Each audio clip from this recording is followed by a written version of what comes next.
সর্বশেষ যে ব্যক্তি জাহান্নাম থেকে মুক্তি লাভ করবে তাকে আল্লাহ পাক বলবেন, ফেরেশতাদেরকে বলবেন, ও আমার ফেরেশতারা, আমার এই বান্দাকে জান্নাত এবং জাহান্নামের মাঝখানে রেখে দাও। জান্নাত এবং জাহান্নামের মাঝখানে লোকটি যখন থাকার জায়গা পাবে, সে জান্নাতের দিকে তাকায়া দেখবে আর কাঁদতে থাকবে। আল্লাহ পাক জিজ্ঞেস করবেন, বান্দারে, যুগের পর যুগ ধরে জাহান্নামে কেঁদেছ, আমি রব্বুল আলামিন জাহান্নাম মাফ করে দিয়া জান্নাত জাহান্নামের মাঝখানে রেখে দিয়েছি, আযাব থেকে তো বেঁচে গেছো, এখন কান্দো কেন? লোকটি বলবে, রব্বুল আলামিন কান্দি এই কারণে, জাহান্নাম থেকে মাফ করেছো, তোমার শুকরিয়া আদায় করি। জান্নাত তো আমার কপালে নাই, কিসমতে নাই, কিন্তু জান্নাত আমি এখান থেকে দেখতে পাচ্ছি, জান্নাতের সুঘ্রাণ আমার নাকে আসতেছে, কপালে নাই যাওয়ার। আমি কাঁদি এই জন্য, তুমি যদি মেহেরবানি করে আমাকে জান্নাতের দরজার কাছে একটু দাঁড় করায় দিতা, প্রাণ ভরে তোমার জান্নাতের দৃশ্যটা একটু দেখতাম। আল্লাহ পাক তার আরজি পূরণ করবেন, বলবেন যাও, ফেরেশতাদের বলবেন এর জান্নাতের দরজার কাছে দাঁড় করায় দাও। জান্নাতের দরজার কাছে দাঁড়িয়ে লোকটি আবার কান্না শুরু করবে। আল্লাহ পাক প্রশ্ন করবেন, আবার কান্দো কেন? লোকটি বলবে, রব্বুল আলামিন কান্দি এই কারণে, জান্নাতের এই দরজায় দাঁড়ায়া জান্নাতের অফুরন্ত নেয়ামত কিছুই ভালো করে দেখা যায় না, শুধু অল্প জায়গা দেখি। যদি তুমি আমারে দয়া করে জান্নাতের মাঝখানে দাঁড় করায় দিতা, চতুর্দিকে তাকায়া তাকায়া দেখা কলিজারে ঠান্ডা বানাইতাম। তবে আমি ওয়াদা করি, জান্নাতের কোন নাজ নেয়ামত, কোন ফল আমি খাবো না, ধরবো না, সইব না। একটুখানি মেহেরবানি করে মাঝখানে দাঁড় করাইয়া দাও, জানদারে ঠান্ডা করি। আল্লাহ রব্বুল আলামিন ফেরেশতাদের বলবেন, আমার এই বান্দারে জান্নাতের মাঝখানে দাঁড় করাইয়া দে। আল্লাহর নবী বলেন, জান্নাতের মাঝখানে দাঁড়িয়ে লোকটি আগের চাইতে আরো জোরে চিৎকার মেরে কাঁদতে থাকবে। আল্লাহ পাক বলবেন, বান্দারে কি হলো তোর? দরজার কাছে আসতে চাইছিলে, আইনা দিলাম। আবার এবার মাঝখানে আসতে চাইছো, তাও এনে দিয়েছি, আবার কান্দো কেন? লোকটি বলবে, রব্বুল আলামিন এবার কান্দি এই জন্যে, তুমি যখন দয়া করে একটিবার জান্নাতের মাঝখানে এনে আমাকে দাঁড় করায় দিয়েছো, তুমি রহমান রহিম গফুরুর রহিম, এই জান্নাত থেকে আবার আর বাইর করে দিও না। আল্লাহ রাব্বুল আলামিন বলবেন, ও আমার বান্দারে, আমার এই জান্নাত তোর খুব পছন্দ হয়েছে নাকি? লোকটি বলবে, রব্বুল আলামিন কলিজা ঠান্ডা হয়ে গেছে, ভাবতেও পারি নাই জান্নাত এত সুন্দর। আল্লাহ পাক বলবেন, বান্দারে এরকম একটি নয়, দুইটা নয়, তোর জন্য আমি 10টা জান্নাত এরকম রিজার্ভ করে রাখছি।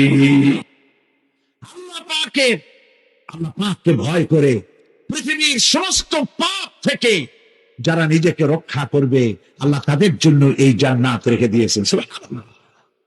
সেই জান্নাতের রিসিপশন আপনারা আন্দাজ করতে পারবেন না, রিসিপশন কারে কয়। জান্নাতীদেরকে রিসিপশন দেওয়া হবে। জান্নাতীরা যখন আল্লাহর হুকুমে জান্নাতের দিকে যেতে লাগবে, আর যখন জান্নাতের কাছে চলে যাবে, আল্লাহ রাব্বুল আলামিন শোনায় দিচ্ছেন, জান্নাতীরা যখন জান্নাতে প্রবেশ করার দরজার মুখোমুখি হবে, দ্বার রক্ষীগণ তখন বলবে, সালামুন আলাইকুম, আল্লাহর শান্তি তোমাদের উপরে বর্ষিত হোক। সুবহানাল্লাহ। দুনিয়ার টাটকা টাটকা সুখগুলি 2 পা দিয়ে ছেড়ে দিয়েছ, টাটকা সুখগুলি গ্রহণ করো নাই, হারাম খাও নাই, আল্লাহর দ্বীন কায়েমের জন্য রক্ত দিয়েছ, জীবন দিয়েছ, কষ্ট করেছ, আল্লাহকে ভয় করেছ। আমাদের সালাম গ্রহণ করো, জান্নাতের মধ্যে ঢুকে যাও চিরকালের জন্য। সুবহানাল্লাহ। আর বাইর হওয়া লাগবে না, চিরকাল এই জান্নাতের মধ্যে তোমরা বসবাস করতে পারবে। আল্লাহ রাব্বুল আলামিনের ফেরেশতারা বলে দিবেন। জান্নাতের মধ্যে আল্লাহ পাক হুরদের সঙ্গে জান্নাতীদের বিয়ের ব্যবস্থা করে দিবেন।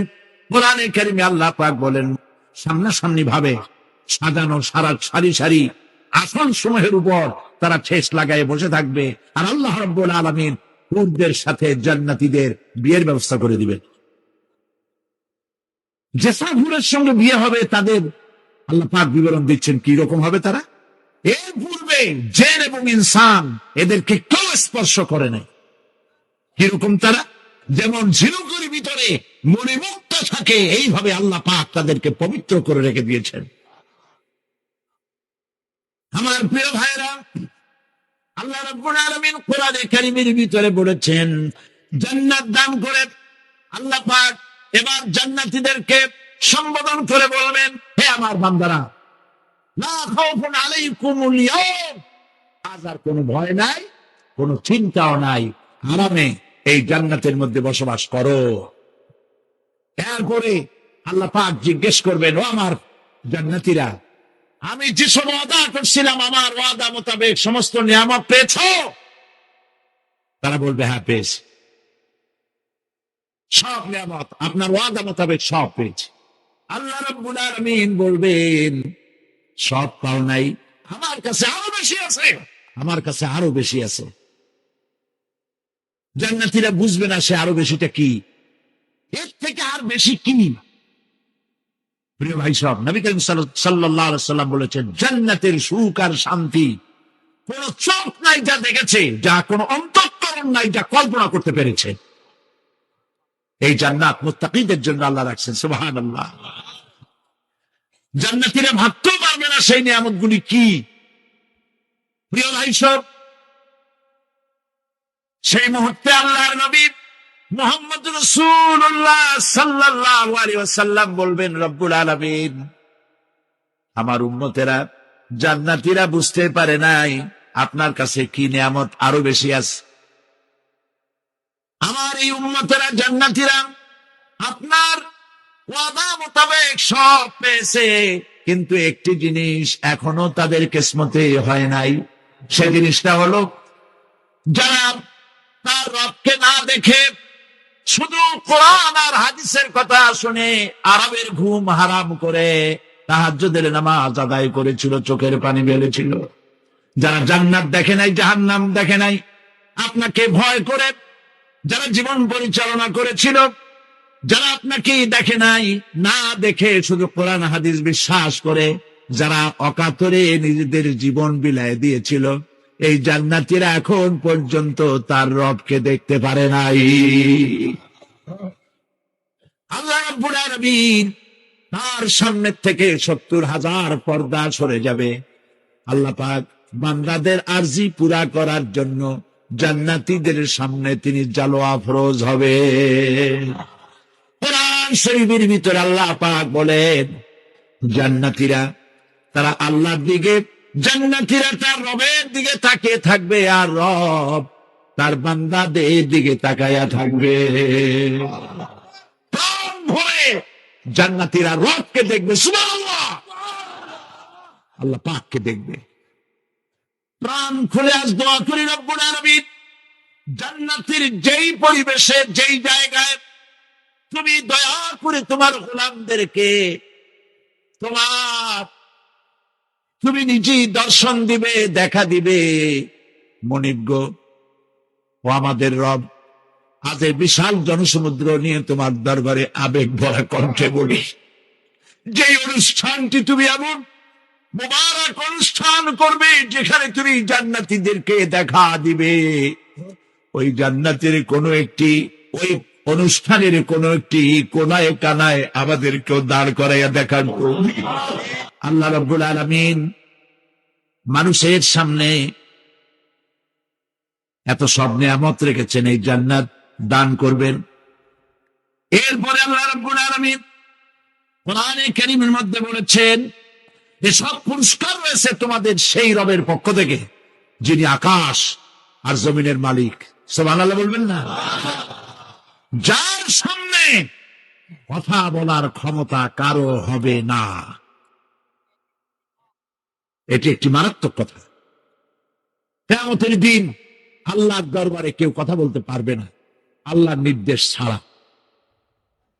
একটি আকীদা পরিষ্কার করে নিয়ে যান আপনাদের, সে আকীদাটা এভাবে পরিষ্কার করুন, কোন পীর সাহেব কোন খাজা বাবা, কোন মাওলানা, কোন মুহাদ্দিস, কোন বুজুর্গ আপনাকে সুপারিশ করতে পারবে না, যদি না আল্লাহ পাক তাকে কথা বলার তৌফিক না দেন। আল্লাহ পাক বলেছেন কিয়ামতের দিন আল্লাহর দরবারে কার সাহস আছে কথা বলতে পারে? আল্লাহর ওয়াদা ছাড়া, হুকুম ছাড়া আল্লাহর সামনে কথা বলার সেদিন কেউ থাকবে না। সুবহানাল্লাহ। কেউ কথা বলতে পারবে না। সুপারিশ করতে হবে আল্লাহ যারে বলেন তুমি করো, অমুকের জন্য করো, সেই ব্যক্তি শুধু তার জন্যই করতে পারবে, আর কেউ কথা বলতে পারবে না। সেই কঠিন হাসরের ময়দান, যেদিন শুধুমাত্র আল্লাহ পাক কথা বলবেন, আর যারে বলতে বলবেন সেই কেবলমাত্র বলতে পারবে। সুপারিশ এটি আল্লাহ পাক কিয়ামতে পারমিশন দিলে বলা যাবে। নবী করিম সাল্লাল্লাহু আলাইহি সাল্লামকে সাহাবায়ে কেরাম জিজ্ঞেস করেছেন, হে রাসূল, আপনার আব্বা এবং আম্মার অবস্থা কি হবে? নবী করিম সাল্লাল্লাহু আলাইহি সাল্লাম কেঁদে ফেলেছেন, সাফ বলেছেন, আমি তাদের কোনো উপকারে আসব না। আপনি মনে করছেন নাকি যে ইয়া নবী সালাম আলাইকা বলি অমনি নবী সুপারিশ পাবেন? পৃথিবীর সব মানুষ, সাহাবায়ে কেরাম বাদ দেন, পৃথিবীর সমস্ত মানুষ একত্রিত হয়ে আবু তালেব রাসূলুল্লাহকে যে ভালোবেসেছেন, 1000 ভাগের 1 ভাগও সারা দুনিয়ার মানুষ রাসূলুল্লাহকেই ভালোবাসতে পারবে? পারবে? নিজের ছেলে আলীকে, আলী রাদিয়াল্লাহু তাআলা আনহুকে আলাদা বিছানায় শোয়াইয়া, ছোট্ট মানুষ হযরত আলী আলাদা জায়গায় রাখিয়া মুহাম্মদুর রাসূলুল্লাহ সাল্লাল্লাহু আলাইহি ওয়াসাল্লাম এতিম মানুষ তারে কলিজার সাথে বুকের মধ্যে আশ্রয় করে দিয়ে আগলে রেখেছেন বুক করে। সেই আবু তালেব মৃত্যুর সময় নবী করিম সাল্লাল্লাহু আলাইহি ওয়াসাল্লাম বলেছিলেন, চাচা একটি বার আমার কানে তাওহীদের কালেমা শোনায় দেন। আবু তালেব তার কিসমতে ছিল না কালেমা। মরে যাওয়ার পর একজন সাহাবী বলেছিলেন, ইয়া রাসূলুল্লাহ, মৃত্যুর সময় আবু তালেবের মুখ আমি নষ্ট দেখেছি, তিনি কালেমা পড়েছেন সম্ভবত। রাসূলুল্লাহ সাফ বলেছেন, আমি শুনি নাই। এত ভালোবাসার পরও হাদিস শরীফে এসেছে আবু তালেব জাহান্নামে যাবে। সবচাইতে কম আযাব হবে কার? আবু তালেবের। কম আযাবটা কি? হাদিস শরীফে এসেছে কম আযাব হলো জাহান্নামের আগুন দিয়ে এক জোড়া জুতা তৈরি করে আবু তালেবের পায়ে পরিয়ে দেওয়া হবে। সেই জাহান্নামের আগুনের তৈরি করা জুতার তাপে আবু তালেবের মাথার ঘিলুগুলো টকবক করে বউ করতে লাগবে। এত ভালোবেসে যদি কিয়ামতে উপায় না হয়, আপনি ইয়া নবী সালাম আলাইকা, ইয়া রাসূল সালাম আলাইকা, আর কতগুলো জিলাপি খাইলেন, বড় একটা মিছিল করলেন। প্রিয় ভাই সাহেব, এইসব বেদাত ছাড়ুন, এগুলি সুস্পষ্ট বিদআত। রাসূলুল্লাহকে ভালোবাসবেন, সাহাবীরা যেভাবে ভালোবেসেছেন ওইভাবে ভালোবাসবেন। সুন্নাতের অনুসরণ কিভাবে করবেন? সুন্নাতের অনুসরণ করবেন কিভাবে? নবী করিম সাল্লাল্লাহু আলাইহি ওয়াসাল্লামকে ভালোবাসবেন কিভাবে? হযরত আব্দুল্লাহ ইবনে মাসউদ রাদিয়াল্লাহু তাআলা আনহু তিনি সাফ বলেছেন, কেউ যদি সুন্নাতের পূর্ণাঙ্গ অনুসরণ করতে চায়, সেজন্য যারা মরে গেছে তাদের অনুসরণ করে। কারণ যে ব্যক্তি মারা গেছে, যে ব্যক্তি বেঁচে আছে, ফাইনাল হাইয়া, যে ব্যক্তি বেঁচে আছে সে যে ভবিষ্যতে ফিতনায় পড়বে না তা নিশ্চিত করে বলার কোনো উপায় নাই। এই জন্য সুন্নতের অনুসরণ করার জন্য মাপকাঠি কোনো পীর নয়, আলেম নয়, মুহাদ্দিস নয়, মুফাসসির নয়। যে ব্যক্তি মারা গেছে তিনি হলেন সুন্নতের অনুসরণ তারই করতে হবে। তিনি কে? তারা কারা? তারা হলেন নবী করিম সাল্লাল্লাহু আলাইহি ওয়াসাল্লামের সাহাবায়ে কেরাম রিদওয়ানুল্লাহি তাআলা আলাইহিম আজমাইন। তারা হচ্ছে এই উম্মতের শ্রেষ্ঠ সন্তান। এই সব লোকদেরকে আল্লাহ বাছাই করেছিলেন মুহাম্মদ রাসূলুল্লাহ সাল্লাল্লাহু আলাইহি ওয়াসাল্লামের সাহাবী হওয়ার জন্য। বাছাই করছে কে? আল্লাহ পাকের দ্বীন প্রতিষ্ঠার জন্য। সেই জন্য প্রিয় ভাই সব, কিয়ামতের দিন সুপারিশ কেউ কিন্তু করতে পারবে না। সুপারিশ করতে পারবেন কেবলমাত্র কে? আল্লাহ সুবহানাহু ওয়া তাআলা। যাকে পারমিশন দিবেন তিনি কেবল করতে পারবেন, আর কেউ সুপারিশ করতে পারবে না। সেই জন্য মনের থেকে, কলিজা থেকে সমস্ত কথা উঠায় ফেলে ইমান পোক্তা করুন। সেদিন কথা বলবার মতো ক্ষমতা আল্লাহর সামনে কারো হবে না। যিনি তাকে পারমিশন দিবেন তিনি কেবল বলতে পারবেন। কিয়ামতের হায়বাত এবং জালাল, ফেরেশতাদের আনাগোনা, জাহান্নামের গর্জন, মানুষের কলিজা গলার কাছে চলে আসবে। গর্ভবতী নারীর গর্ভ খসে পড়বে। দুগ্ধপোষ্য নারী যে দুধ দেয় তার বাচ্চাকে দুধ দেওয়ার কথা ভুলে যাবে, নিজের সন্তান ভুলে যাবে। সেই কঠিন হাসরের ময়দানে সেখানে কেবলমাত্র আল্লাহ পাক যাদেরকে রক্ষা করবেন তারাই সেখানে বাঁচতে পারবে, অন্যরা সেখানে তাদের কোনো উপায় থাকবে না। আল্লাহ পাক বলছেন এরকম একটি জায়গা সম্পর্কে আমি তোমাদেরকে জানিয়ে দিলাম, এই দিনটি অবশ্যই আসবে, সেদিনটি নিশ্চিত ভাবে আসবে। আর এখন যার ইচ্ছা সে তার রবের দিকে অগ্রসর হোক। ইন্না আনজারনাকুম আযাবান কারীবা, খুব নিকটবর্তী একটি আযাব সম্পর্কে আমি তোমাদেরকে সতর্ক করে দিলাম। কে বলতেছে? আল্লাহ পাক। লক্ষ্য করুন আল্লাহ কি বলছেন, খুব নিকটবর্তী একটি কঠিন শাস্তি, আযাব অর্থাৎ কিয়ামত, এ সম্পর্কে আমি তোমাদেরকে সতর্ক করে দিলাম। ইয়াউমা ইয়ানজুরুল মারউ মা কদ্দামাত ইয়াদা, সেদিন প্রত্যেকটি লোক যা সে পাঠিয়ে দিয়েছিল এখানে, অর্থাৎ যা করেছিল সেগুলি সে দেখতে পাবে। আর তখন সেই কিয়ামতের ময়দানে অবস্থা দেখে কাফেরেরা বলবে, আহারে মানুষ না হইয়া যদি মাটি হইয়া যেতাম, যদি মাটি হতাম, যদি মানুষ না হয়ে না জন্মতাম, আজ এই হাসরের ময়দানে এইখানে এই বিচারের মুখোমুখি হতাম না, মাটি হইলে বরং অনেক ভালো হতো। আল্লাহ পাক বলেন, যে বা যারা আমার সঙ্গে দেখা করতে চায় কিয়ামতে দুইটা কাজ করা লাগবে। একটা হলো নেক আমল। কি আমল বলেন? নেক আমল। নেক আমল কারে বলে? নেক আমল করতে হলে আবার দুইটা শর্ত লাগে। এক নম্বরে কাজটা করতে হবে আল্লাহরে খুশি করার জন্য, এই হলো নেক আমলের প্রথম শর্ত, কাজ হবে আল্লাহকে খুশি করার জন্য।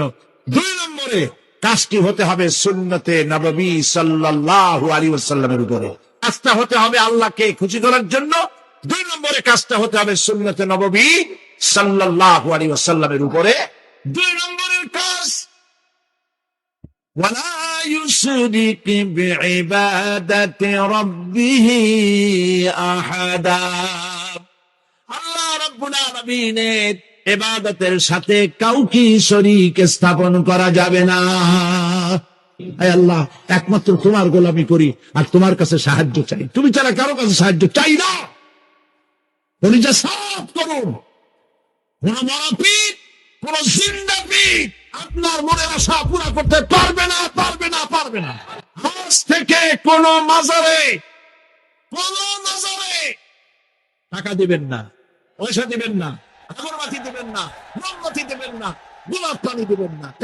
আল্লাহ পাক তুমি এই হাতগুলি কবুল করো, চলে বলেন আমিন, বলেন আমিন। মাজার কেন্দ্র করে যারা বসে আছে ওদেরকে বলেন আল্লাহ রাস্তা বাড়ি ফিরে যা। এ মাজারে চাষ কি?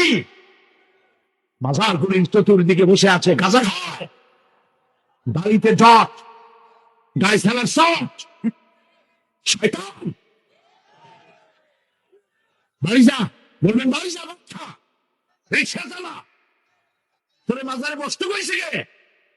এদের মাজারকে সংরক্ষণ করার দায়িত্ব সরকারের।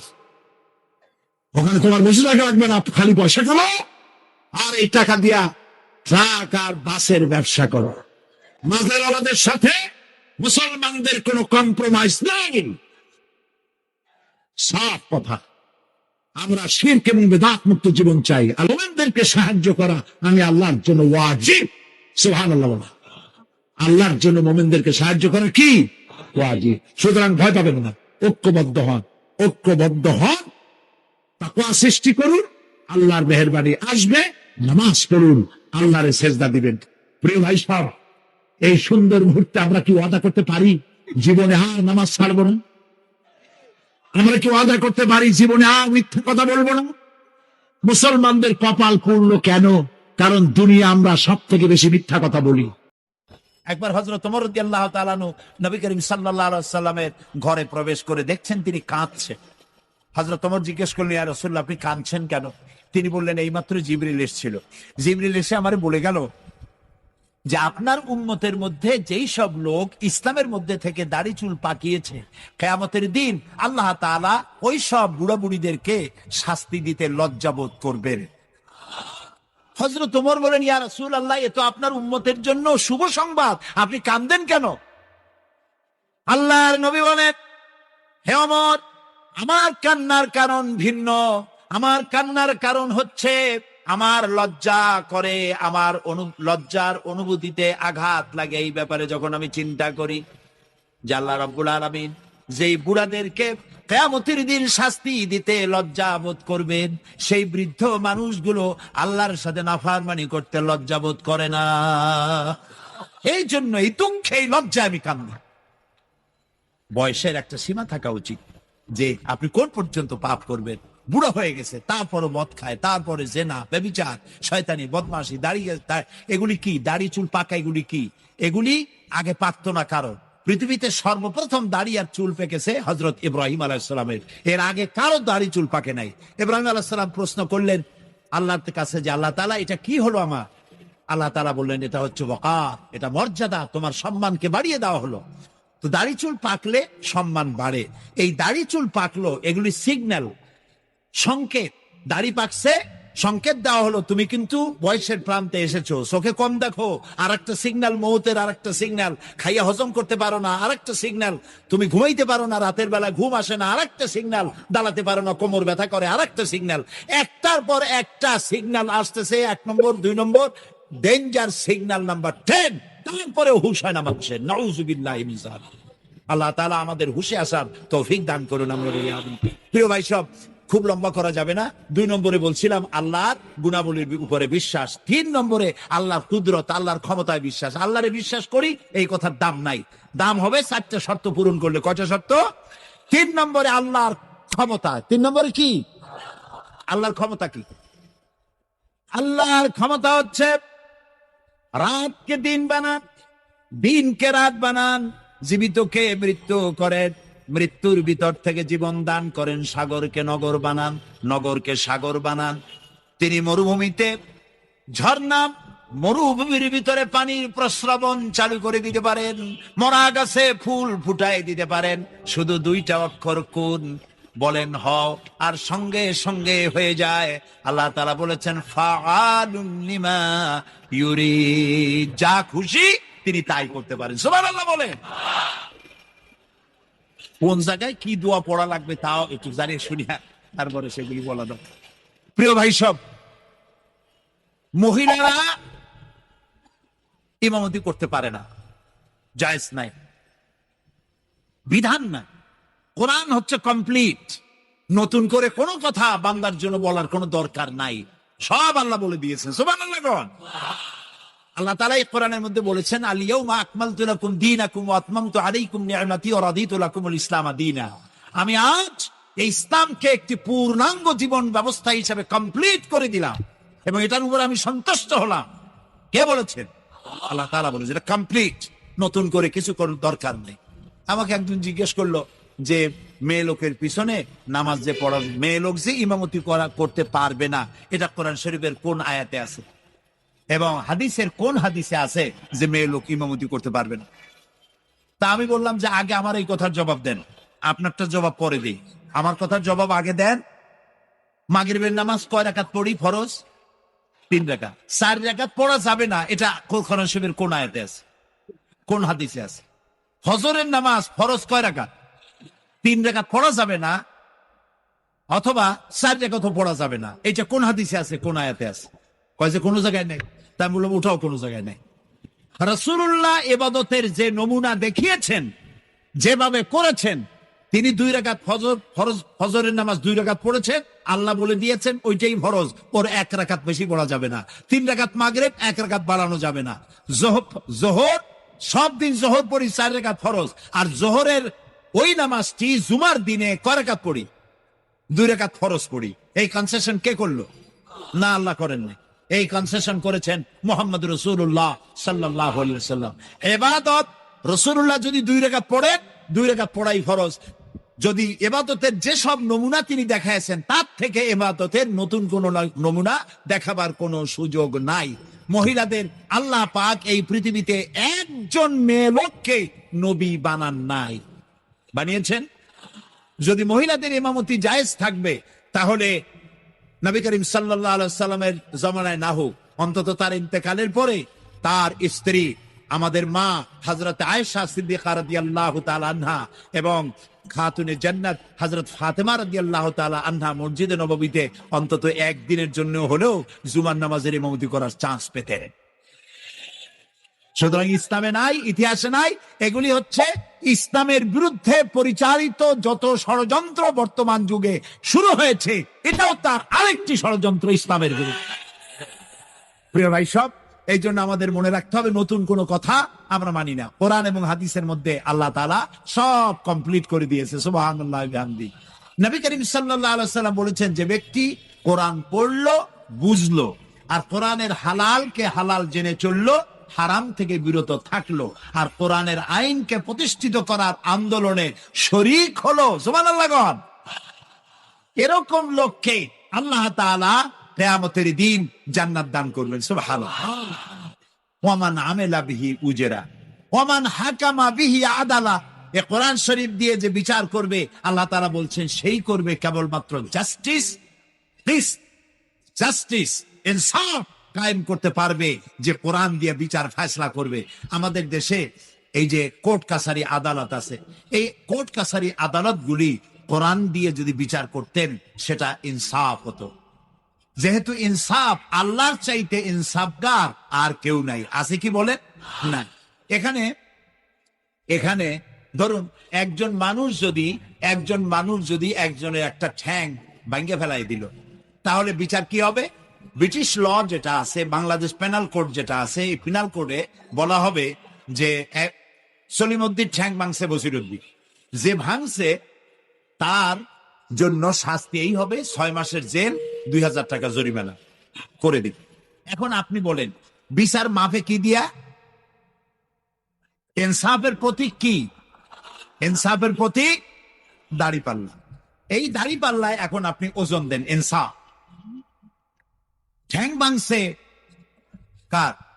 সলিমউদ্দিন, তার ভাঙ্গা ঠ্যাং এক পাশে ধর, এক পাল্লা। আর বসিরউদ্দিন ভাঙছে ঠ্যাং, সেই কারণে তার 2000 টাকা জরিমানা আর 6 মাসের জেল আর এক পাল্লায় রাখে। এবার দাড়ি ধরে টান দেন, সমান হবে? যদি 50,000 টাকা জরিমানা হয় আর 6 বছরের জেল হয়, তাও কি সমান হবে? হবে না। সমান হবে কি হলে? সমান হবে ওই সলিমউদ্দিন ভাঙ্গা ঠ্যাং এক পাল্লায় দাও, আর যে ভাঙছে তার নাম কি? বসিরউদ্দিন। বসিরউদ্দিন কেউ যদি থাকেন রাগ করবেন না, আমি একটা দৃষ্টান্ত দিচ্ছি।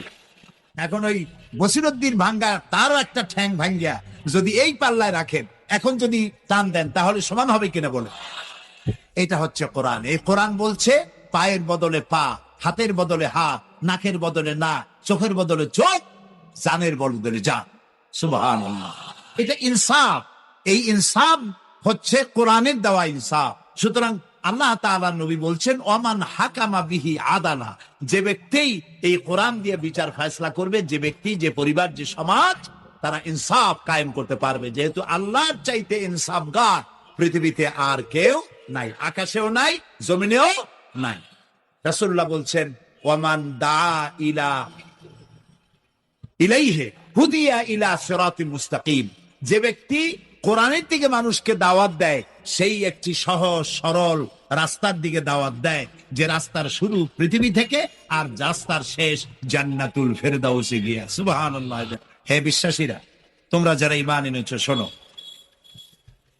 হাল আদুল্লুকুম আলা তিজারাতিন, আমি কি তোমাদেরকে এমন একটি ব্যবসার কথা বলবো না, যে ব্যবসায় তোমাদেরকে জাহান্নামের কঠিন শাস্তি থেকে তোমাদেরকে রক্ষা করবে? এমন একটি ব্যবসার কথা বলবো না? তার মানে অবশ্যই এরকম একটা ব্যবসার কথা আমি তোমাদের বলবো, যে ব্যবসা তোমাদেরকে জাহান্নামের কঠিন শাস্তি থেকে বাঁচায় দেবে। সুবহানাল্লাহ বলি। তিনি একক, তিনি ছিলেন, তিনি আছেন এবং তিনি থাকবেন। লাইসা কামিসলিহি শাইউন, তার মতো কেউ নাই। তবে প্রশ্ন ওঠে, আল্লাহ আছেন কোথায়? এরকম একটা প্রশ্ন করা যেতে পারে। আল্লাহ কোথায় আছেন? বলতে পারবেন কোথায় আছে? এটি নিয়ে বিভ্রান্তি আছে মানুষের মধ্যে। কেউ বলেন আল্লাহ সদা সর্বত্র বিরাজিত, সব জায়গায় তিনি আছেন। এই কথাটি সত্য নয়। আল্লাহর যদি সব জায়গায় থাকা লাগে, তাহলে পৃথিবীর মধ্যে ভালো জায়গাও আছে, খারাপ জায়গাও আছে। আছে না খারাপ জায়গা? আমি সেসব জায়গার নাম নিলাম না, আপনারা বুঝে নেন। তাহলে আল্লাহ সব জায়গায় থাকলে এই কথা যদি সত্য হয়, তাহলে এটি অত্যন্ত বেয়াদবিমূলক কথা। এ কথা ঠিক না। আল্লাহ আছেন কোথায়? আল্লাহ নিজেই বলছেন তিনি কোথায় আছেন। কোরআনে কারিমে রব্বুল আলামিন তিনি কোথায় আছেন একথা তিনি নিজেই বলে দিয়েছেন। আর রহমানু আলাল আরশি ইস্তাওয়া, আল্লাহ তাআলা আরশের উপরে আছেন। সুবহানাল্লাহি ওয়া বিহামদিহি। এবং প্রত্যেক রাত্রে তিনি শেষ রাত্রে প্রথম আকাশে আসেন, নবী করিম সাল্লাল্লাহু আলাইহি সাল্লাম বলেছেন। প্রিয় ভাই সব, তো আল্লাহ তাআলা সদা সর্বত্র বিরাজমান যে কথাটা বলা হয়, এটা আক্ষরিক অর্থে ওরকম না, এটা ব্যাখ্যা সাপেক্ষে কথা। আল্লাহ সদা সর্বত্র সব জায়গা সম্পর্কে ওয়াকিফান, তিনি সব জানেন, সব দেখেন। তিনি সামিউন, তিনি বাসিরুন, তিনি দেখতে পান, তিনি শুনতে পান। আপনার আমার দেখার মধ্যে কোনো বাধা, প্রাচীর, অবস্ট্রাকশন কিছু একটা থাকতেই পারে। আল্লাহর দেখার মধ্যে কোনো বাধা নাই। অন্ধকার রাতেও দেখেন, কুয়াশাচ্ছন্ন হলেও দেখেন, মেঘের মধ্যেও দেখেন, তার দেখায় কোনো বাধা নাই, তার শোনায় কোনো বাধা নাই। এমন কি মহাসাগরের অতল তলদেশে ছোট্ট পাথরের গায়ে লাগানো একটি ছোট্ট পোকা, যাকে মাইক্রোস্কোপ যন্ত্র থাক ছাড়া দেখা যায় না, এমন ছোট্ট সূক্ষ্ম একটি পোকাও যদি, ক্ষুদ্র একটি পোকাও যদি পেটের জ্বালায় অথবা ক্ষুধার জ্বালায় চিৎকার বাড়ে, কেউ শুনতে পায় না। আরশের মালিক আল্লাহ রব্বুল আলামিন তা শুনতে পান। আল্লাহর নবী বলেছেন, ওয়াইজা সালতা ফাসআলিল্লাহ, কিছু বলতে চাইলে আল্লাহরে বলো। ওয়াইজা সালতা ফাসআলিল ফাস ওয়াইজা ইসতাআনতা ফাসতাইন বিল্লাহ, সাহায্য যদি চাও আল্লাহর কাছে সাহায্য চাও। আমরা সূরা ফাতিহার ভিতরে প্রত্যেক নামাজের প্রতি রাকাতে বলি, ইয়্যাকা না'বুদু ওয়া ইয়্যাকা নাস্তাঈন, আল্লাহ তাআলা একমাত্র তোমার ইবাদত করি আর একমাত্র তোমারই কাছে সাহায্য কামনা করি। হযরত ইব্রাহিম আলাইহিস সালাম আমাদের জাতির পিতা। একটু আগে আমরা বলছি না সবাই, ইব্রাহিম আলাইহিস সালামকে আগুনে, এটারে এদিক ফিরিয়ে দিল কে? ইব্রাহিম আলাইহিস সালামকে আগুনে যখন ফেলে দেওয়া হচ্ছিল, তখন হযরত জিবরাইল এসে বলছিলেন, আমার কাছে সাহায্য চাও ইব্রাহিম, আমি তোমারে আগুন দিয়ে বাঁচায় দেব। এই যে ইব্রাহিম আলাইহিস সালামের কাছে তাকে সাহায্য দেওয়ার জন্য বলা হলো, এটা কি ঘোরাঘুরি করে? এই মাইকের হর্ন ঘুরান কেন? যেমন ছিল ওই দিকে দিয়ে দেন, আমারে শোনায় তো লাভ নাই। প্রিয় ভাই সব, ইব্রাহিম আলাইহিস সালামকে জিবরাইল বললেন, আমার কাছে সাহায্য চাও। ইব্রাহিম আলাইহিস সালাম সাহায্য চাইছিলেন? বলেন চাইছিলেন? হযরত ইব্রাহিম বলেছেন, জিবরাইল আমি কেন সাহায্য চাইব তোমার কাছে? আমি তো এমন কোন অন্ধ আল্লাহর ইবাদত করি না, যিনি তার নিজের চোখে তার গোলামের দুঃখ দুর্দশা দেখতে পান না। আল্লাহ কি দেখছেন না যে আমি বিপদে পড়ছি? আমি তোমার কাছে কেন সাহায্য চাইবো? আমি আগুনে পড়লে যদি আল্লাহ খুশি হন, তাহলে আমি তো এভাবে 1000 বার পড়তে রাজি আছি আমার আল্লাহকে খুশি করার জন্য। এটা হলো আল্লাহর প্রতি বিশ্বাস এবং আল্লাহর কাছে চাওয়া। চাইতে হবে কার কাছে? আমি বিপদে পড়ছি, বলবো কারে? আমি অশান্তিতে আছি, বলবো কারে? আমার অভাব আছে, বলবো কারে? সর্বাবস্থায় আল্লাহকে বলতে হবে। দেখুন আমাদের জাতির পিতা ইব্রাহিম আলাইহিস সালামের কথা এ কোরআন শরীফে আল্লাহ তাআলা বলে দিয়েছেন। তিনি কি বলেছেন? হযরত ইব্রাহিম বলেছেন, আল্লাযী হুয়া ইউতঈমুনি ওয়া ইয়াসকিন, আমি যখন ক্ষুধার্ত হই আল্লাহ আমারে খাওয়ান, আমি যখন তৃষ্ণার্ত হই আল্লাহ আমারে পান করান। ওয়া ইযা মারিতু ফাহুয়া ইয়াশফিন, আমি যখন অসুস্থ হই আল্লাহ আমারে রোগ মুক্ত করে। সুবহানাল্লাহ। আইয়ুব আলাইহিস সালাম 18 বছর রোগ ভোগ করলেন, কষ্ট পাইলেন, তিনি সাহায্য কার কাছে চাইছিলেন? ইউনূস আলাইহিস সালামের মতো বিপদে এই পৃথিবীর কোন মানুষ এত বড় বিপদে পড়ে নাই। মাছে তারে গিলে ফেলল, পানির অতল তলদেশে মাছ চলে গেল, মাছের পেটে দরজা নাই, জানালা নাই, ভেন্টিলেটর নাই, মাথা গলাইয়া কোন রকম বাইর হবে এমন কোন পথ নাই, বাঁচার কোনো উপায় নাই। হযরত ইউনূস আলাইহিস সালাম যখন মাছের পেটের ভিতরে এই বিরাট বিপদে পড়ে গেলেন, হযরত ইউনূস আলাইহিস সালাম সাহায্য কার কাছে চেয়েছিলেন বলুন? তিনি বললেন, আল্লাহ তাআলা তার ঘটনা কোরআন শরীফের মধ্যে এভাবে বর্ণনা করেছেন, ওয়াজান্নুন ইয যাহাবা মুগাদিবান ফাযান্না আন লান নাকদিরা আলাইহি ফানাদা ফি যুলুমাতি আন লা ইলাহা ইল্লা আনতা সুবহানাকা ইন্নী কুনতু মিনাজ জালিমিন। আল্লাহ শোনাচ্ছেন, ও পৃথিবীর মানুষেরা শোনো, ইউনূসকে যখন মাছে গিলে ফেললো, সে তখন ত্রিবিধ ফানাদা ফি যুলুমাত জমায় কাসির, ত্রিবিধ অন্ধকারের ভেতর থেকে তিনি চিৎকার মারলেন। রাতের অন্ধকার, মাছের পেটের অন্ধকার, পানির অন্ধকার, এই ত্রিবিধ অন্ধকারের মধ্য থেকে ইউনূস আলাইহিস সালাম চিৎকার মারলেন, লা ইলাহা ইল্লা আনতা, আয় আল্লাহ তুমি ছাড়া কোনো ইলাহা নাই, সুবহানাকা, আমি তোমার প্রশংসা করছি। আয় আল্লাহ তাআলা, আমি আমার নফসের উপরে জুলম করেছি, আমার উপরে আমি জুলম করেছি। আল্লাহ তাআলা এই চিৎকার শুনেছিলেন, শুনেছেন? তা আল্লাহ বিপদ থেকে বাঁচাবেন, আর আমি মুসলমান বিপদে পড়েছি, মাজারে গিয়া চাইলাম, নাউযুবিল্লাহ। বিশ্বাস করুন ভাই, বিশ্বাস করুন, কবরের ভিতরে যিনি শুয়ে আছেন, যত বড় পীর হোক, যত বড় খাজা বাবা হোক, আপনাকে সাহায্য তিনি করতে পারবেন না, পারবেন না, পারবেন না।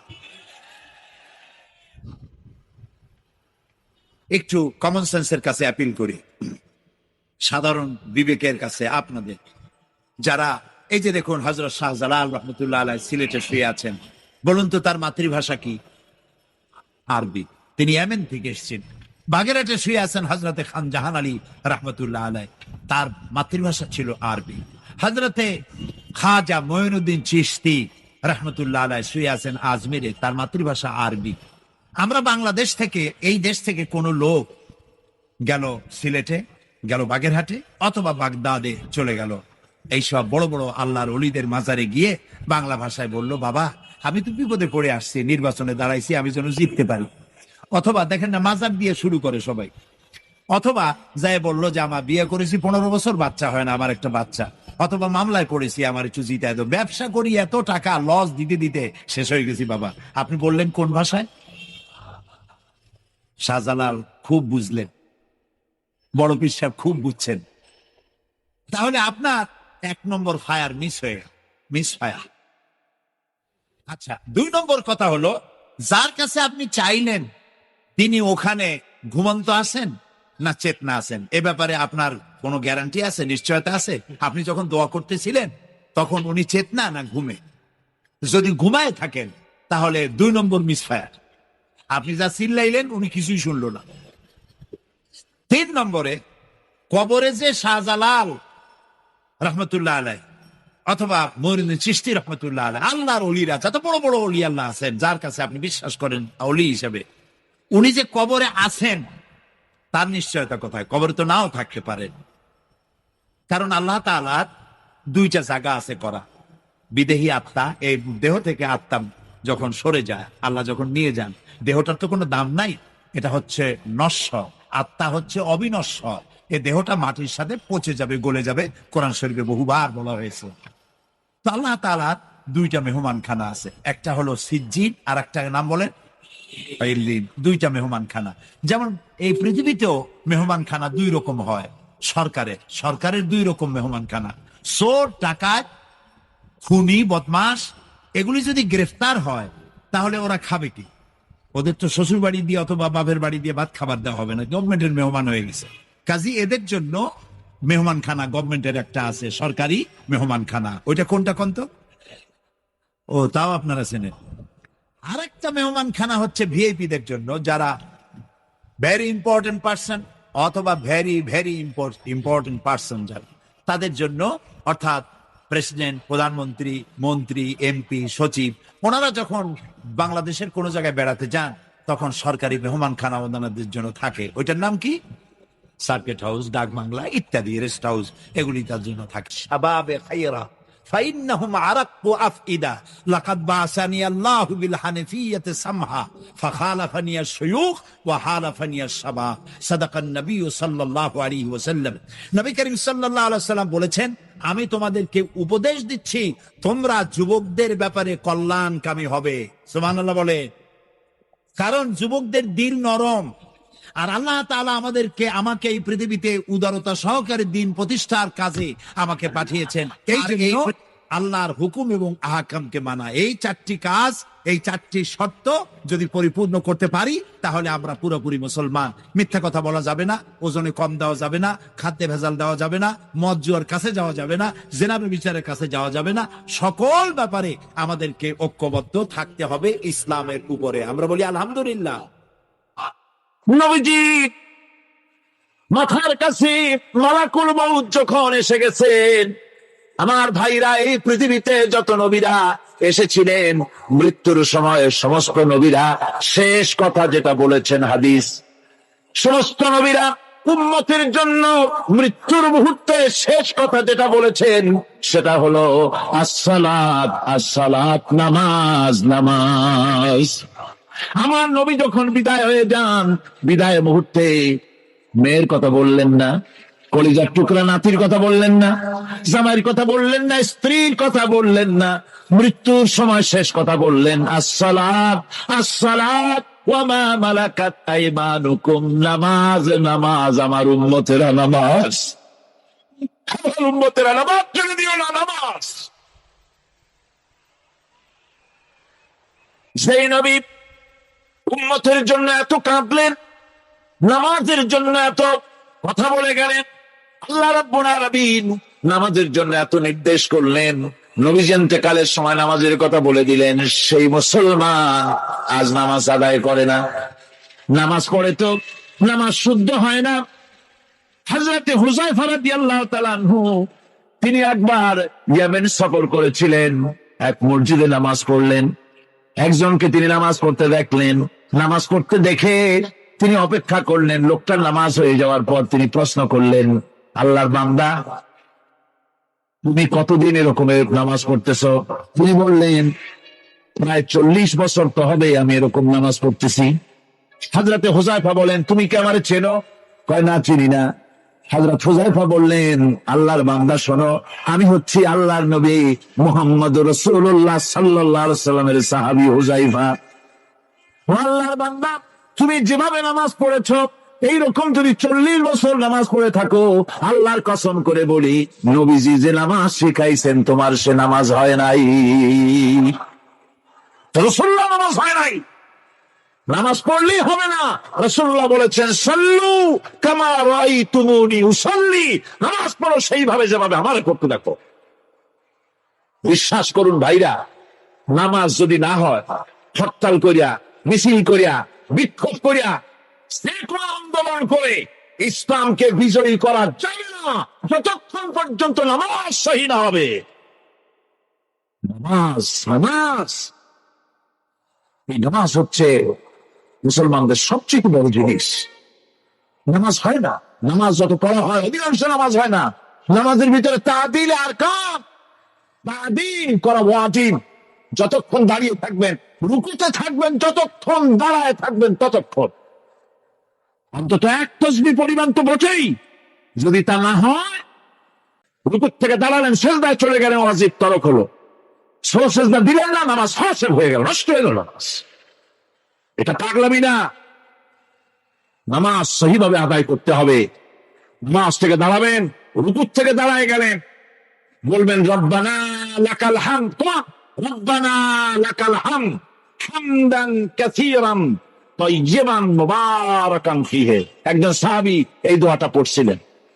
নামাজ শেষ করে আল্লাহর নবী প্রশ্ন করলেন, নামাজের ভিতরে অতিরিক্ত এই কথাগুলি কে বলেছ?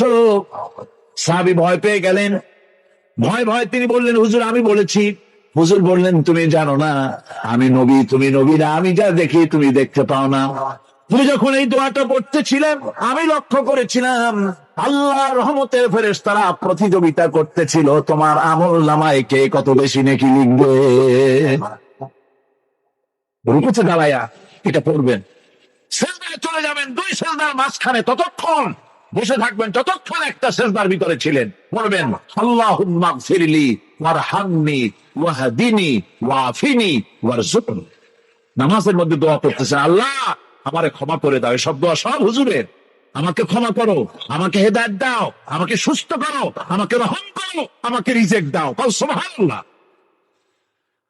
নামাজের ভিতরে দোয়া কবুলের সময়, নামাজের সেজদার ভিতরে দোয়া কবুল হয়। এইভাবে করে রাসূল করিম সাল্লাল্লাহু আলাইহি ওয়াসাল্লামের নামাজটা কেমন হাক্কানি উলামাদের কাছ থেকে জেনে নেবেন।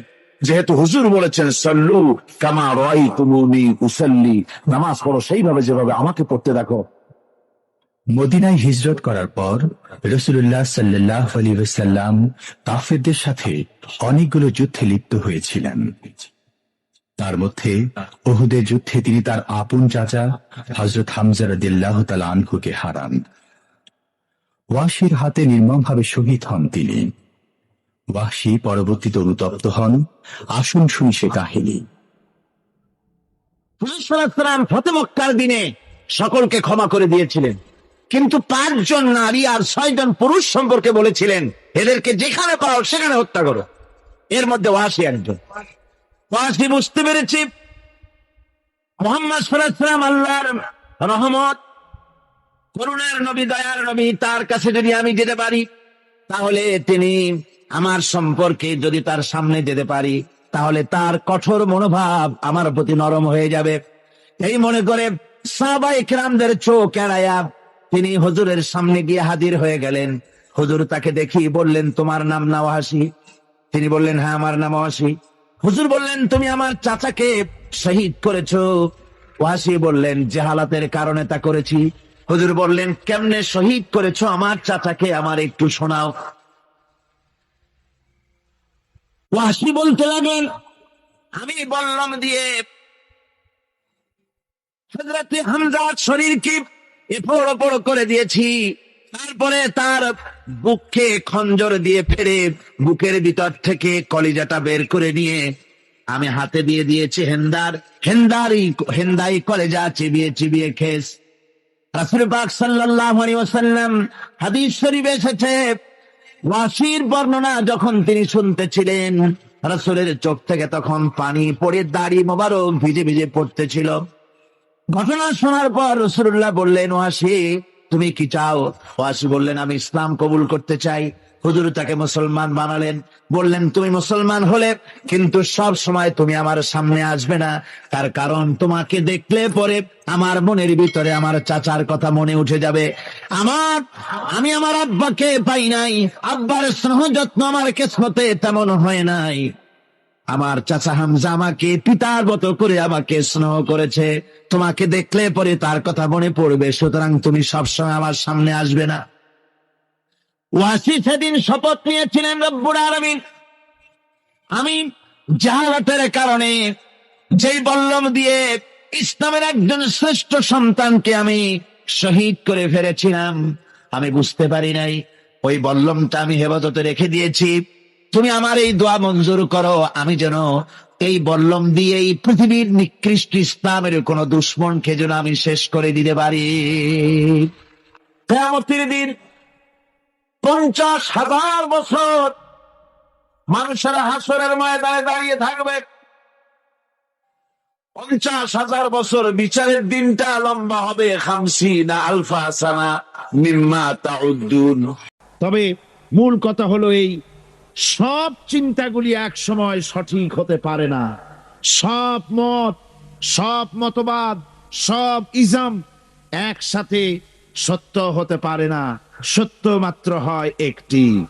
এই হাজারো মত, হাজারো পথের মধ্যে সত্য মাত্র একটি। এই সত্য পথ কোনটি তা কে বলে দেবে?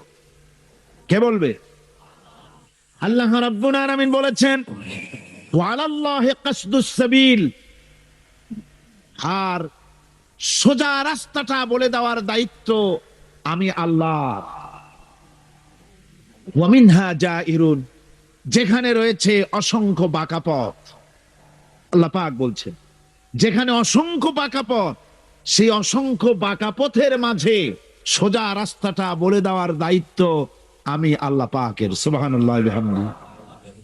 সেই সোজা রাস্তাটা বলে দেওয়ার দায়িত্ব আল্লাহ গ্রহণ করে গোটা পৃথিবীর মানুষের জন্য সোজা রাস্তা বলে দেওয়ার জন্যই নবুয়তের সিলসিলা চালু করেছেন, রিসালাত এই পৃথিবীর মানুষের জন্য প্রদান করেছেন সোজা রাস্তা বলে দেওয়ার জন্য। আমরা সোজা রাস্তাটা চেয়েছি আল্লাহর কাছে। সূরা ফাতিহার মধ্যে প্রত্যেক নামাজের মধ্যে প্রতি রাকাতে আমরা আল্লাহর কাছে সোজা রাস্তা চাই। কি বলেন, ঠিক না? আমরা নামাজের মধ্যে বলি ইহদিনাস সিরাতাল মুস্তাকিম সিরাতাল্লাযীনা আন'আমতা আলাইহিম গায়রিল মাগদুবি আলাইহিম ওয়ালাদ-দাল্লিন। আয় আল্লাহ, আমাদেরকে তুমি একটা সোজা সহজ সরল রাস্তা বলে দাও, নিয়ামত প্রাপ্তদের রাস্তা আমাদের বলো। আমরা সোজা রাস্তা চাই। আল্লাহ পাক আমাদের চাহিদা অনুযায়ী আগে থেকেই আল্লাহ পাক পৃথিবীর মানুষের জন্য সোজা রাস্তা বলে দেওয়ার জন্য পয়গম্বরদেরকে প্রেরণ করেছেন। এই নবুয়ত, এই রিসালাত হচ্ছে পৃথিবীর মানুষের জন্য সবচাইতে বেশি জরুরি। আর এই নবুয়তকে আল্লাহ রাব্বুল আলামিন যে দান করলেন, তা মানুষেরা নিজেরা নির্বাচনের মাধ্যমে নবী বানাতে পারে না, নবী আল্লাহই তৈরি করেন। নবী ইলেকশনের মাধ্যমে, ভোটের মাধ্যমে নবী তৈরি হয় না। আল্লাহ রাব্বুল আলামিন নবুয়ত তিনি দেন, নবুয়ত তিনি মনোনীত করেন, তিনি নির্বাচনের মুহতাজ করেন নাই নবুয়তকে। যেহেতু যারা নবী হবেন তাদেরকে আল্লাহ পাক আগে থেকেই তৈরি করে রাখেন। হঠাৎ করে 40 বছর বয়সের সময় কোন একটি লোক পথের থেকে ধরে নিয়ে আল্লাহ নবী বানান না, নবী বানান আগের থেকেই। আল্লাহ পাক মানুষের জন্য পথ সৃষ্টি করেছেন, পথ তিনি তৈরি করেছেন। আমরা দেখতে পাই সমুদ্রের ভিতরে নাবিকেরা তারা যখন স্টিমার চালায়, নৌযান যখন চালায়, তখন দিনের বেলায় সূর্যের আলো দিয়া চলে, রাতের আঁধারে যেন পথ না হারায় সেজন্য রব্বুল আলামিন আকাশে তারকা খচিত করে নাবিকদেরকে পথের দিশা দিয়ে দিয়েছেন। আবার তিনি মরুভূমির ভিতরে ধু প্রান্তরের মধ্যে নিশানা তৈরি করে মানুষের পথের দিশা দিয়েছেন। যে আল্লাহ রাব্বুল আলামিন মানুষের এমনি করে সমুদ্রের মধ্যে, পাহাড়ের ভিতরে, প্রান্তরের মধ্যে পথের দিশা দিয়ে দিয়েছেন, সে আল্লাহ রাব্বুল আলামিন মানুষের জীবনের চলার জন্য আলো প্রদান করেন নাই, পথ প্রদান করেন নাই। এটা কেবলমাত্র বেকুবরাই চিন্তা করতে পারে। কারা চিন্তা করবে এটা? যারা বেকুব, যারা আহমক, ওরাই চিন্তা করতে পারে। আল্লাহ পাক পথ তৈরি করেছেন, আলো জ্বালিয়েছে। আমি আল্লাহর পক্ষ থেকে তোমাদের জন্য এসেছে আলো, আর আমি তোমাদের দিয়েছি স্পষ্ট কিতাব। আমার পক্ষ থেকে যে আলো তোমাদেরকে দান করেছি, সে আলো হচ্ছেন মুহাম্মদুর রাসূলুল্লাহ সাল্লাল্লাহু আলাইহি ওয়াসাল্লাম, তিনি হতেছেন আলো। আর একটা কিতাব দিয়েছি, ওই কিতাবের নাম হচ্ছে কোরআনে কারীম। কোরআন শরীফ দিয়েছে, স্পষ্ট কিতাব। আর আলো দিয়েছি, আলো হচ্ছেন মুহাম্মদুর রাসূলুল্লাহ সাল্লাল্লাহু আলাইহি ওয়াসাল্লাম। হুজুরকে নূর বলা হয়েছে, হুজুরকে সিরাজাম মুনীরা বলা হয়েছে, একটা উজ্জ্বল প্রদীপ বলা হয়েছে। হুজুর যেমন শানওয়ালা, বরকতওয়ালা নবী, তাকে তো প্রদীপের সাথে নয়, তাকে তুলনা করা দরকার ছিল সূর্যের আলোর সাথে, চাঁদের আলোর সাথে। কিন্তু আল্লাহ রাব্বুল আলামিন সূর্য এবং চাঁদের সাথে তুলনা না করে হুজুরকে তুলনা করেছেন প্রদীপের সাথে। কারণ হচ্ছে সূর্যের আলো যতই প্রখর হোক, সূর্যের আলো যতই প্রচন্ড হোক, এই সূর্য কিয়ামত পর্যন্ত চেষ্টা করে নতুন আরেকটি ছোট্ট সূর্যের জন্ম দিতে পারবে না। চাঁদের আলো যতই সুন্দর হোক, যতই স্নিগ্ধ হোক না কেন, কিয়ামত পর্যন্ত চেষ্টা করে চাঁদ নতুন ছোট্ট একটি চাঁদের জন্ম দিতে পারবে না। অথচ একটা প্রদীপ, এই প্রদীপ থেকে যদি কেউ আলো ধরাতে চায়, আর একটা ধরানো যাবে, 10টা যাবে, 100টা যাবে, সহস্রটা যাবে। যত আলো ধরাতে চায় একটা প্রদীপ থেকে মানুষ আলো হাজারো হাজারো লাখো লাখো আলো ধরাতে পারে, তাতে ওই প্রদীপের আলো মোটি কমে যাবে না। ঠিক কিনা বলেন? এই পৃথিবীর মানুষের জন্য আল্লাহ রাব্বুল আলামিনের সবচাইতে বড় হেসান হচ্ছে যে তিনি আমাদের জন্য নবী দিয়েছেন, হেদায়েত আমাদের দিয়েছেন নবীর মাধ্যমে। আর তাও আবার তিনি নবী দিয়েছেন মানুষের মধ্য থেকে, কোন নবী ফেরেশতাদের মধ্য থেকে দেওয়া হয়নি। আল্লাহ পাকের এটা ইহসান যে তিনি নবী বানিয়েছেন সব মানুষদের, ফেরেশতাদের নবী বানান নাই। ফেরেশতা নবী হলে আমাদের জন্য সুবিধা হতো না। তার কারণ হলো ফেরেশতারা পুরুষও না, নারীও না। তারা মানুষের সমস্যা বোঝেন না। তাদের কল নাই, কারখানা নাই, তাদের ক্ষেত খামার নাই, মহিষ গরু নাই, তাদের রাজনীতি নাই, তাদের ইলেকশন নাই, তাদের ভোটাভুটি নাই, তাদের কিছুই নাই। তারা শুধু আল্লাহ পাকের আজ্ঞাবহ বিরাট এক বাহিনী। তো তারা পুরুষও না, নারীও না। সুতরাং স্বামী স্ত্রীর মধ্যে যদি কোনো মনোমালিন্যর সৃষ্টি হয় তাহলে তার মীমাংসা করা তাদের পক্ষে সম্ভব না। তারা কি করে জানবে যে স্বামী স্ত্রীর মধ্যে গন্ডগোল হয় কেন, আর তা মিটাই কি করে? কল কারখানা তাদের নাই, তারা শ্রম দেয় না, তারা কল কারখানার মালিকও না। সুতরাং শ্রমিকদের সাথে মালিকের বাধে কেন, আর মেটে কিসে, তাও তাদের বোঝার কথা না। তারা রাজনীতি করে না, তারা ইলেকশন করে না, তারা আল্লাহ পাকের আজ্ঞাবহ বাহিনী। মানুষকে রাজনীতি করতে হয়, সমাজ নিয়ে বাস করতে হয়। সুতরাং রাজনীতি করতে গিয়ে মানুষকে হরতালের ডাক দিতে হয়, ধর্মঘট করতে হয়, ভোটাভুটি করতে হয়, কত কিছু করতে হয়। ফেরেশতা যদি নবী হতো তো মানুষের প্রতি ইহসান হতো না। এই জন্য আল্লাহ রাব্বুল আলামিন মানুষের প্রতি সবচাইতে তিনি হচ্ছেন বড়, তিনি সবচাইতে ইহসানকারী, তিনি মানুষের প্রয়োজন বোঝেন। এই জন্য মানুষের জন্য তিনি যে নবী বানালেন, সমস্ত নবীরাই ছিলেন মানুষ। আল্লাহ এমন কিছু সৃষ্টি করেন নাই যার চলার পথ দেন নাই, চলা শিখান নাই। সৃষ্টি করেছেন অথচ চলা শিখান নাই, এমন কিছুই সৃষ্টি করেন নাই। যেমন আল্লাহ রাব্বুল আলামিন চোখ সৃষ্টি করেছেন দেখার জন্য, চোখ দেখার কাজ করে, কান শোনার কাজ করে। পাখিকে সৃষ্টি করে ওড়ার মতো ট্রেনিং আল্লাহ রাব্বুল আলামিন দিয়ে দিয়েছেন। মাছকে সাঁতার কাটার ট্রেনিং দিয়ে দিয়েছেন। আপনি দেখুন, আপনার বাড়ির মুরগির ডিমের থেকে বাচ্চা বেরোবার পর আপনি যদি তাকে পানির মধ্যে ছেড়ে দেন, সে চুবনি খেয়ে মরে যাবে। কিন্তু হাঁসের ডিম থেকে বাচ্চা বেরোলে পরে ওই বাচ্চা পানির মধ্যে দিবেন, সাঁতরায়া ডুব খাইয়া যেমনি পারুক কেনারায় চলে আসবে। সুতরাং আল্লাহ শুধু সৃষ্টি করেন না, সৃষ্টি করেন, প্রতিপালন করেন, আর হেদায়েতের রাস্তাও তিনি বলে দেন। তাই এই পৃথিবীতে সাধারণ নেতাদের সাথে আর নবীদের সাথে বিরাট পার্থক্য সূচিত হয়েছে, যেহেতু নবীদের মাধ্যমেই আল্লাহ পাক মানুষের চলার পথের দিশা দিয়েছেন। দুনিয়ার সব নেতারা কথা বলেন মস্তিষ্ক দিয়ে, চিন্তা করে কথা বলেন। আর পয়গম্বরেরা, আল্লাহ রাব্বুল আলামিন বলেছেন, নবী নফসকে অনুসরণ করে, প্রবৃত্তিকে অনুসরণ করে নবীজি কোনো কথা বলেন না। আমার নবী যেটা বলেন সেটা হলো ওহী। আমি যা তাকে বলতে বলি নবীজি তাই বলেন, আমার কথাই বলেন।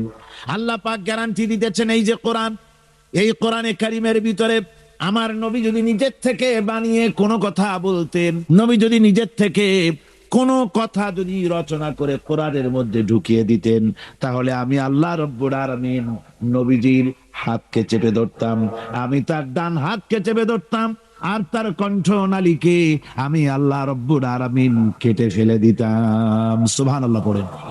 আমি তার কণ্ঠনালীকে কেটে দিতাম। তার অর্থ কি? অর্থ হলো নবীজি নিজের থেকে কোনো কথা বলেন না। নবী যা বলেন, নবীরা যা বলেন সব কার কথা?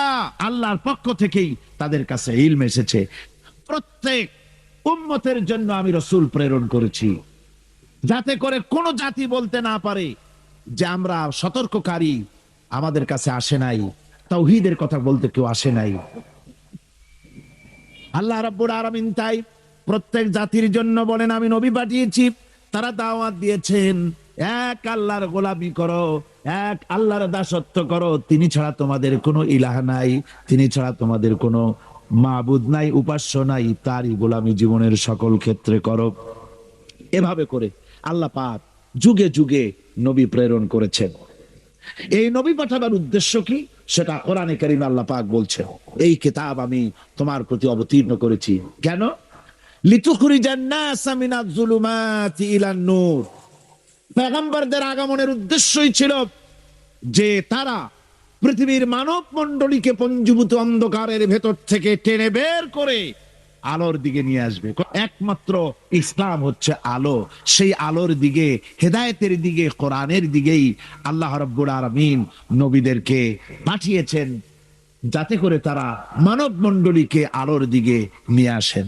এই নবুয়তের সিলসিলা শুরু হলো হযরতে সাইয়েদনা আদম আলাইহিস সালাম থেকে, আর শেষ হলো গিয়ে মুহাম্মদুর রাসূলুল্লাহ সাল্লাল্লাহু আলাইহি ওয়াসাল্লাম। রাসূল পাক সাল্লাল্লাহু আলাইহি ওয়াসাল্লামকে আল্লাহ রাব্বুল আলামিন তাকে বিশ্ব নেতা বানিয়ে দিলেন, কি ইমামুল মুরসালিন, সমস্ত